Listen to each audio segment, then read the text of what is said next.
Это наш новый ученик и ваш новый одноклассник Павлик Федотов. Он недавно переехал в наш город, потому что его папа военный. Иди садись. Садись, Каленушки. Садитесь.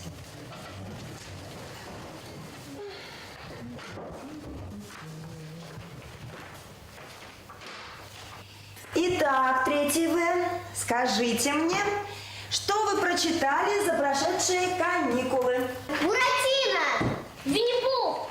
Так, неужели вы забыли, что выкрикивать с места невежливо? Воспитанные дети должны поднять руку. Вот теперь скажи, Настя. Буратино! Угу. Леша, Винни-Пух! садись. Марина. Сказка о царе Салтане. Хорошо, садись. Ангелина. Кот в сапогах. Хорошо. А ты, Павлик, что читал? Мы с папой читали сказку «Гуси-лебеди». О, гуси-лебеди. И о чем эта сказка?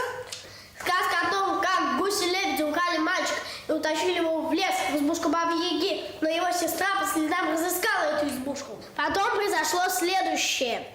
Дети сбежали от Бабы-Яги. Она пришла в ярость и послала за ним в погоню гусей. Но дети сумели уйти от преследования и вернуться домой. Так, хорошо, Павлик. И чему же учит нас эта сказка? Эта сказка учит нас тому, как важно правильно ориентироваться на местности, что нужно уметь выслеживать врага, скрытно вести наблюдение и при этом оставаться незамеченным. И еще, там подробно рассказано, как правильно маскироваться от воздушных наблюдателей, используя рельеф местности.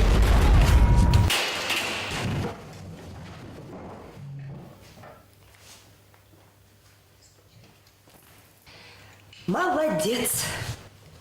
Пятерка по БЖД тебе обеспечена. Смотри на меня и делай как я, друзьям улыбайся.